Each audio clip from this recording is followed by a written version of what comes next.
So imagine you have a technology that can help you understand yourself, your cognitive load, all the things that are distracting you each hour during the day. This technology essentially enables you to have that type of information in real time. There's a technology race happening that you may not have heard of, connecting our brains with our everyday tech. Our dream is that you'll be able to walk into a store, pick up a pair of Beats headphones, Apple AirPods, a Bose headphone, put them on your head. They can record your brain activity. You can seamlessly switch your music, send a text message, etc., etc. But connecting our brains to our technology raises a lot of questions.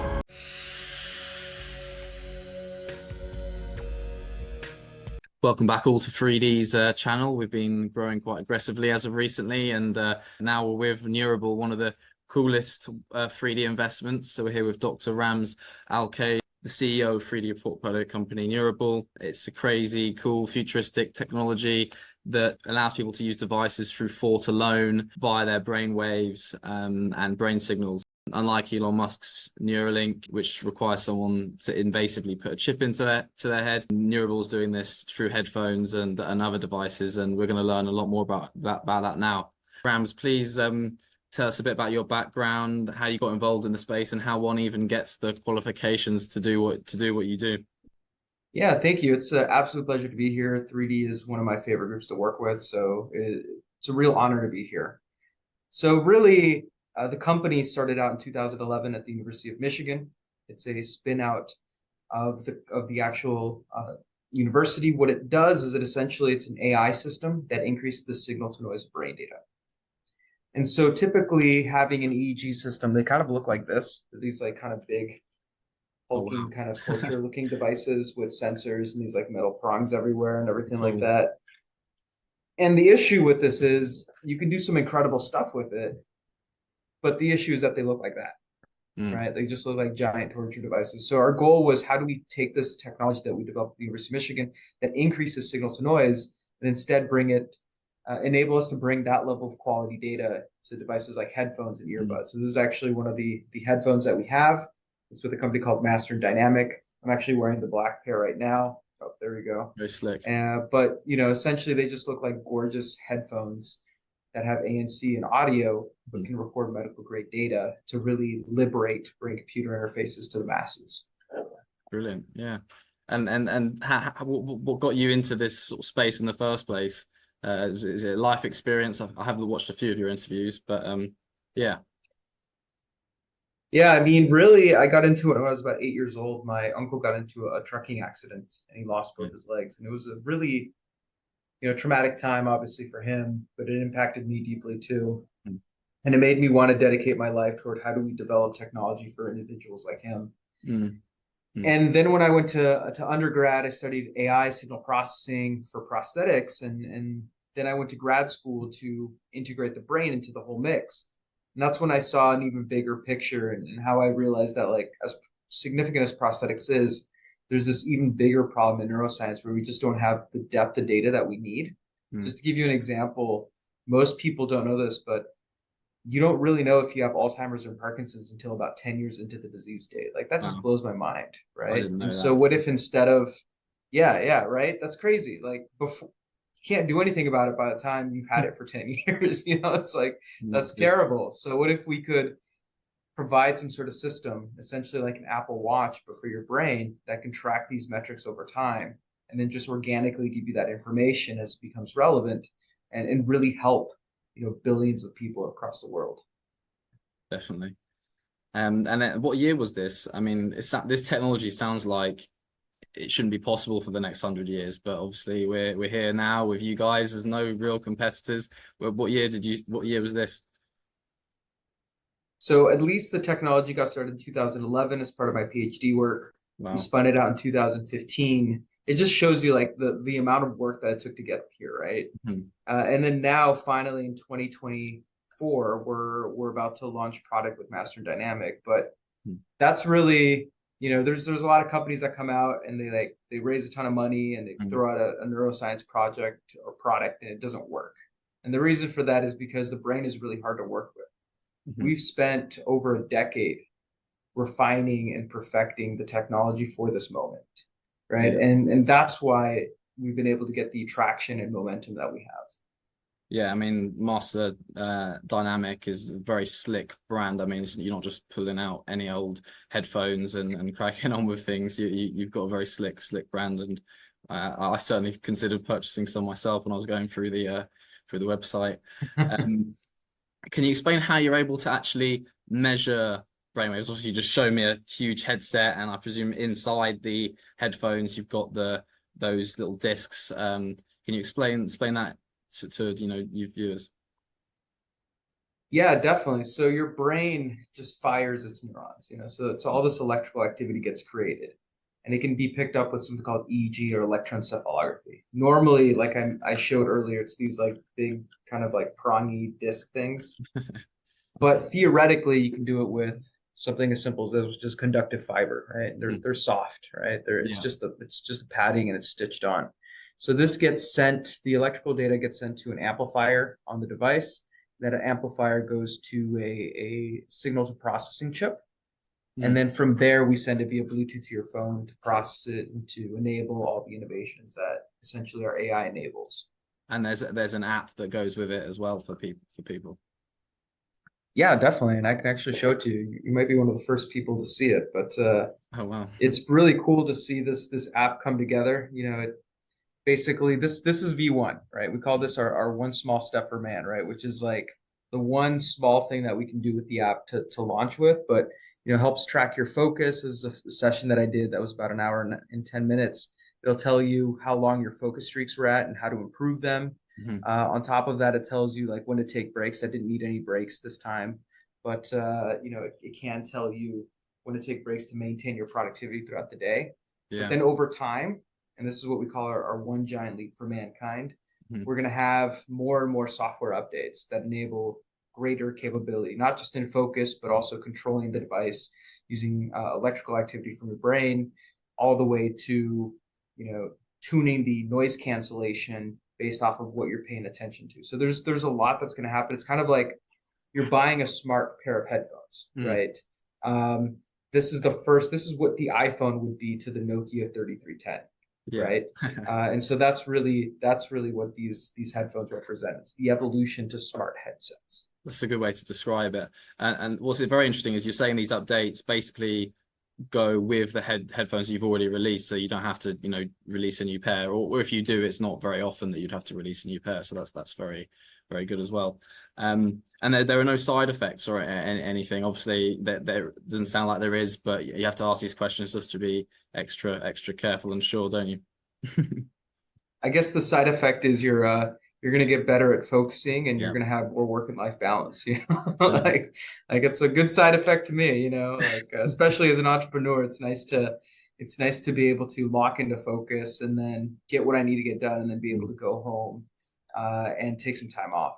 Yeah, I wonder what employers might do with their employees and figure out who's most focused and things like that. So it could be very, very interesting. Our goal is to make this the device for the person, right? And so we've actually had employers who are like, hey, we want to order 100 of these, give to our employees and monitor them. We're like, no, we're not going to let you monitor your employees.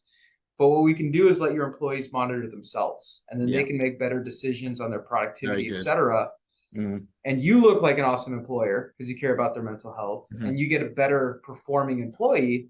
But it's not about Big Brother. It's about like, how do we make sure that people are able to deliver their best selves, right? Yeah, self-improvement. I mean, I was going to touch on privacy later, but perhaps we can touch on that because it sort of links in. I mean, you've just described very clearly how it's for the person and how it will naturally make them improve. What data do you collect on people? And presumably they opt in and opt out as well. Yeah, it's fully based off of user consent. We do not block any of the capabilities of the system if you don't consent to sharing your data. Like, that's okay. It's your choice. We figure that we should work harder to make it work, even if you don't consent to your data, being used. We're not planning to sell any of the data. We follow all HIPAA standards. We're working on GDPR right now. But our goal is, how do we put humans first? At least our perspective is, if we can deliver something that sets the standard for how to protect the brain, then others will follow that. and that's a benefit to our company. Yes, it's healthy, 100%. What are you measuring? It sounds like we've mentioned focus already. Is it mood, emotion, fatigue, focus? What are you measuring? Yeah, I mean, right now, the main thing that we're going to release on the system is for focus, but we have biomarkers for ADHD, cognitive decline. You know, we have we're working with the military right now on traumatic brain injury and pain. So over time, I mean, the brain is the ultimate system of all these different functions that happen across your body. You know, we actually have an entire list of different things that you can identify with EEG, and either we or others that we work with are tackling those problems, and they're going to unlock those solutions on our device. So you're going to see a future where it's essentially like an app store for brain related apps that the headphones can essentially unlock as more and more people develop solutions for those types of problems. Yeah, and that leads nicely into the next question. What's it like controlling the device? Obviously, you've had lots of people test. Can everyone use it? And I guess the more and more people that use it, the more widely accessible it will be.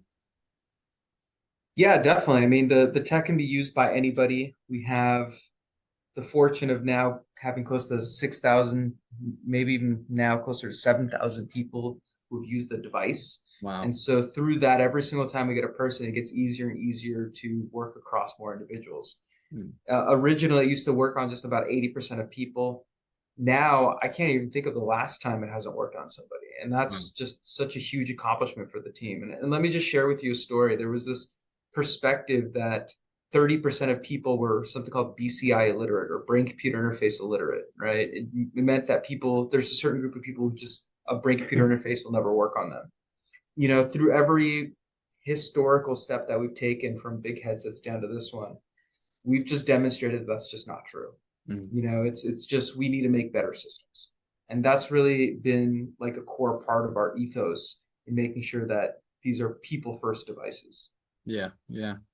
Tell us some of the applications then. I mean, you've touched on the military, and that's probably one of the first places you've been to. What are the applications? Music, changing TV channels. There's just unbelievable industries you could disrupt with this sort of tech. So tell us some applications.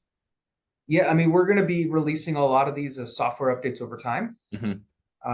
But just a few that we have in the pipeline that I can discuss is we are going to have a hands-free control system, so you can change music tracks.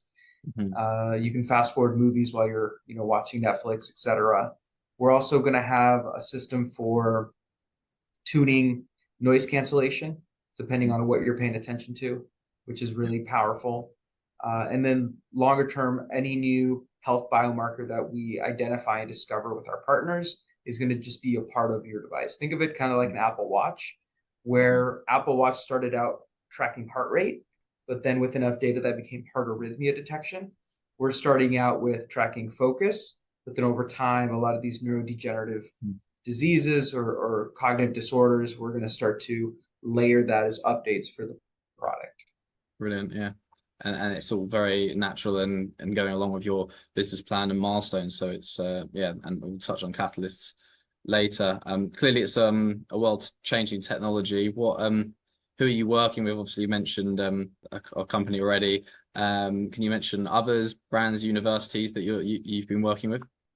Yeah, I mean, we work with a lot of the major universities right now: MIT, Harvard, Brown, Stanford. They all have advisors or partners that we work with, and we also work with the U.S. Army, the Air Force, in different capacities as well. A lot of people have used our technology and gone through different levels of validation. It's just a matter of taking all that and layering it for the consumer to make it easy for them to have access to that type of technology. Brilliant. And how long has your relationship been with Master and Dynamic? It's about 2 years. 2 years, wow. And yeah, they're wonderful to work with. They fit our ethos, is what I would say. We care a lot about quality. And I mean, like these are just quality headphones. This is like lamb leather up here. This is anodized aluminum. They have their own like beryllium audio drivers. And then on top of that, you get a brain computer interface that essentially like enables a smart headphone, right? Which is crazy.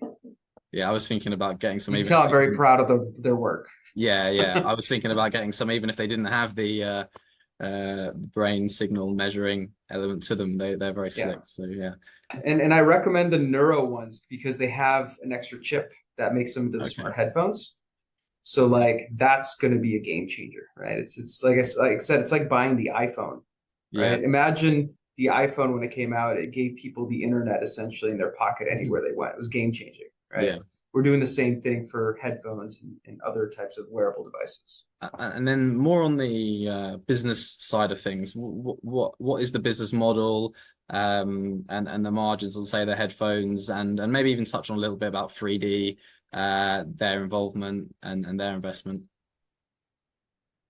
Yeah, definitely. So the business model is pretty straightforward. We build AI. That's what we do, straight up. We don't actually do much of the hardware. We have some reference designs for people to have as building plans to implement this into their devices. Mm. But for the most part, we do AI development. So we license that AI to companies like Master Dynamic. Yeah. They implement the reference designs that we have into their existing headphones. So these are just NW75s, but these ear cups are replaced, and then there's a chip inside for the smart headphone capability. Very cool. And then aside from that, it's up to them, right? Mm-hmm. 3D got involved maybe 2.5 years ago. Mm-hmm. Been great partners, have re-upped multiple times now on different rounds of fundraising. The best part about them is if I do have anything that I need feedback on or questions, I'm able to reach out to them, and they've always been involved.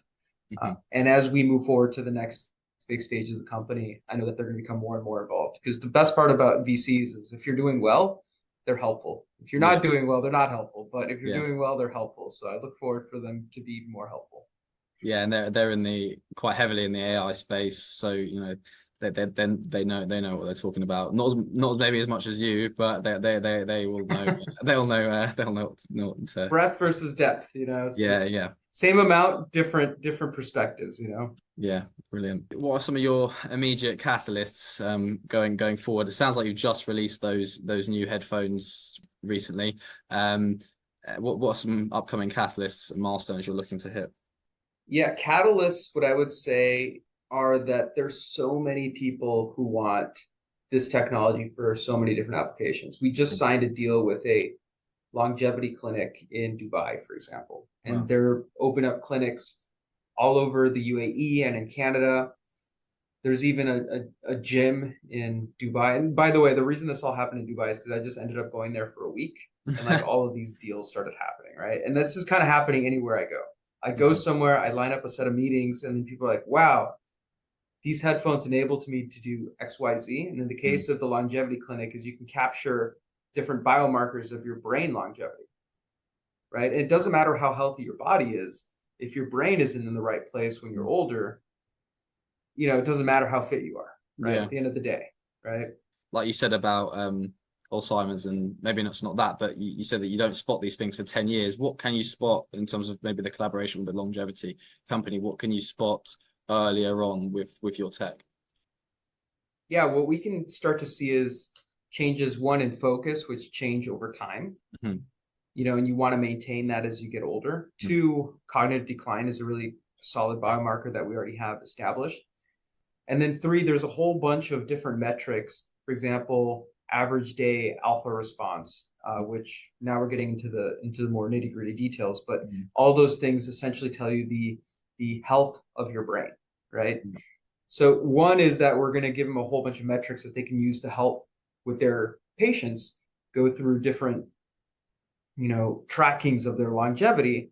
But then two, they're also collecting all these biomarkers, and those biomarkers can then further be used to improve our algorithms. And it creates this like circular effect where, we're helping more people. And as those people give us data, we're able to create even better features for them. Yeah, that's very, very impressive. Back onto the sort of catalyst, you said basically as you meet people, you're signing on more deals and clients and people who are absolutely amazed by the tech. Is there anything else that you want to point people towards or to look out for? What I would just say is that in the next 2 to 5 years, a lot of the headsets that people are going to buy will have our technology built into it. So look for a badge that says powered by Neurable AI. That's probably from our company, regardless of the type of headphones or earbuds that you buy. But it's an exciting future. The whole world is about to change, right? We're going to go from dumb headphones to smart headphones. And that's why there's so many people that want to build on top of this platform, because it's not just audio anymore, right? It's longevity tracking. It's, biomarker identification. It's controlling your devices, right? It's one of the really cool apps that somebody here in the office is doing, for example, connects to Audible. So whenever you get distracted, it pauses Audible for you, right? So there's just going to be this huge ecosystem of the way people are going to use these devices, kind of like with the iPhone. What it did at first was the internet and texting, essentially, right? Yeah. But now we have it for Uber, right? Like Uber wouldn't have existed without the iPhone, right? Because it enabled GPS wherever you went. So you can think about how many industries are going to be created just because we have an everyday device that enables reliable EEG at scale. Yeah, I think that's a great answer. And it perfectly lines up onto our last question, which is, where do you see Neurable in 2 to 5 years? And are there applications that maybe you don't have currently or you think you'll have in 2 to 5 years? Can you tell us about maybe future applications that we haven't considered? Yeah, in 2 to 5 years, I see us, like I said, in every single device. In 10 years, there's going to be some devices that if you don't have our technology, like it might even be illegal, right? Imagine a truck driver or a flight controller. They need to make sure that they take breaks at the right time, that they're not going to sleep on the wheel, right? And so do you want to, truck drivers don't want a camera looking at them the whole time, right? That's pretty invasive. But what if they could have a pair of headphones on or an earbud or even a patch behind their ear, and then, it can alert them before they get into an accident. And this isn't like science fiction. There's actually a Nature paper where somebody used our algorithm to identify accidents 30 minutes before they happened, right? And most of these other sensors could only do it 1 to 5 seconds before. And so all these kinds of things are now just going to become, the norm of the world. That's what I can't wait for the moment where people take neurotechnology for granted because it's so normal. Like that's what I'm looking forward to. Very cool indeed. And I totally get your point about the truck drivers and just driving in general.